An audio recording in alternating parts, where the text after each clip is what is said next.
Hey guys, Ash from Imaginary Goddess here. Finally back for some other content besides matches.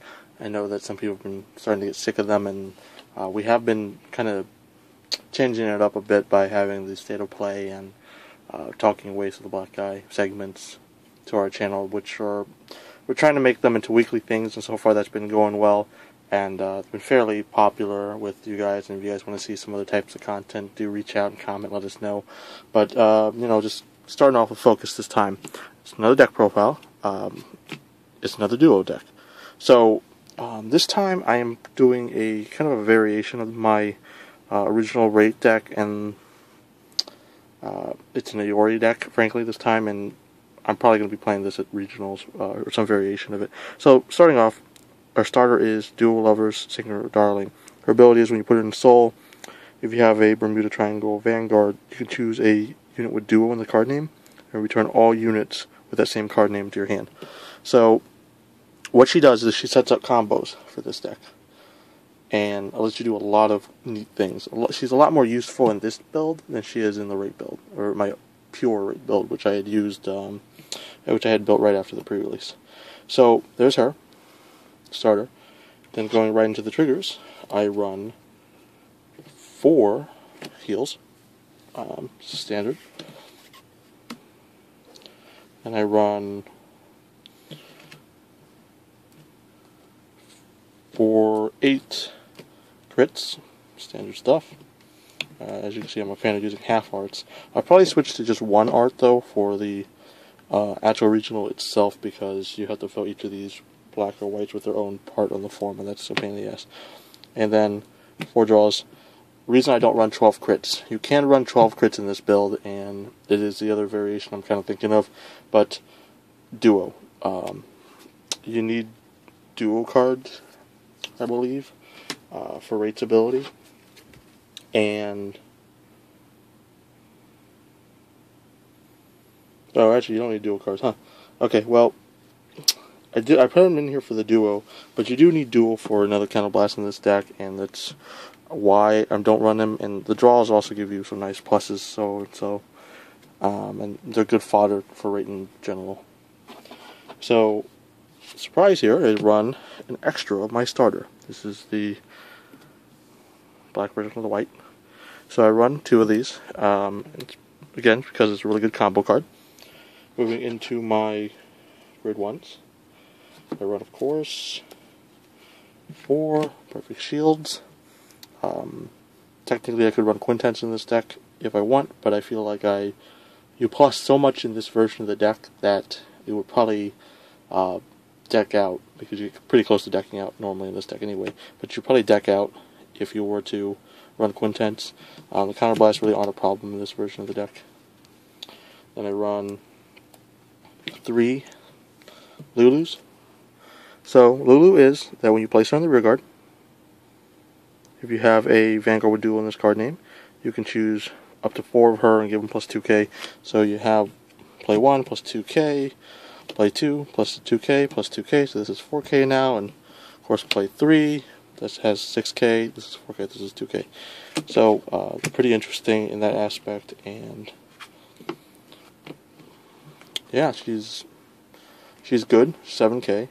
And can become a 9k booster or a 9k attacker fairly easily, and I do use her as a 9k attacker at times. Next is Duo A Petite Etoile piece for them, and her ability is Counterblast 1. When she's returned to your hand, if you have a Duo Vanguard, then pay that cost, let you draw a card, then you can show 3 copies of her to unflip a damage. So, ideally, you want to return her and get a free draw, because she's costless, essentially. And a lot of the combos revolve around her. She's one of the main advantage engines of the deck. Well, I imagine with Duo in general, that she's pretty stable. Then I run 2 Kuras. She is okay, really can be swapped with anything. And this is if I overwhelm myself with too many counterblasts for whatever reason. I can use her to Soul Blast 2 and unflip 2. Otherwise, you can also run the one that lets you draw, which may be preferable depending on your counterblast usage. So moving on to grade 2s, I run the 12k attacker. I mean, the 12k attackers are pretty staple. Let you attack most anything but crossroads without a booster. I run 4 Roans. Again, another combo maker. When she hits, well, you have to counter blast a duo, so that's another thing with the dual counter blast there. And when she hits a Vanguard, whether she's on Vanguard or not, you can choose a Bermuda Triangle card rear guard, return it to your hand, and then search your deck for a copy of that. Put that in your hand. So she's a counter blast 1 for a +1. And because of, Bermuda is the bouncing clan that lets you bounce cards back to your hand, you can feel free to play like perfect guards and things. Because if you can bounce it back with this, then you get another perfect guard in hand for a counter blast, which is pretty cool. Most people don't let her hit though past turn 2, so she's most likely your ideal red. Then I run 3 duo toy box Venom. She's basically a copy of Lulu. You place her in rear. If you have a duo Vanguard, you can choose it to 4 to get +2k. Why I run her? As you can remember, in my past deck, I ran Rika. Rika's good, but I don't go through Counterblast fast enough to use this, and frankly, versing decks like Eradicators or Kagero or what have you that kills your boosters, you really want to have attackers.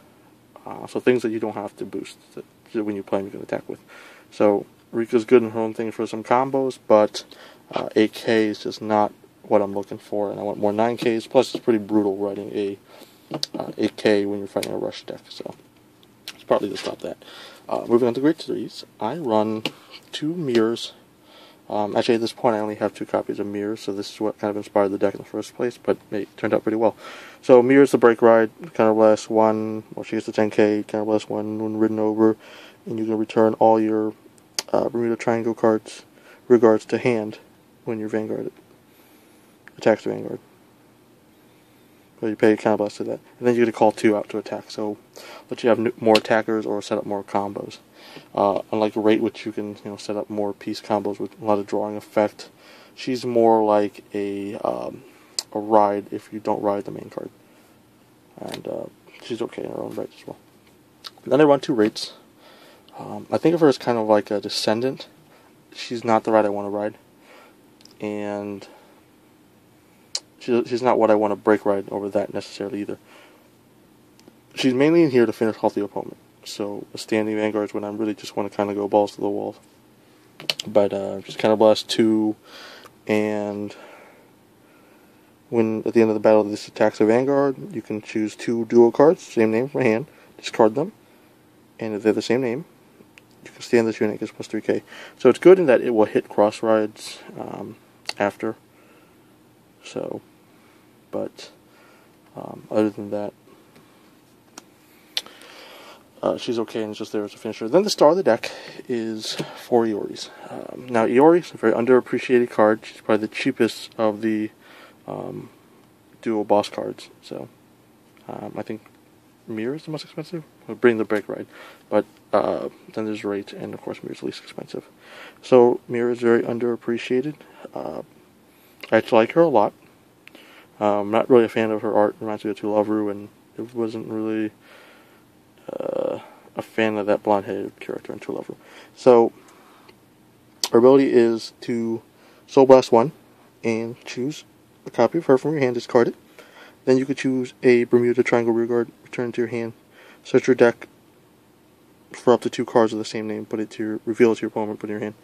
So she's essentially a +1.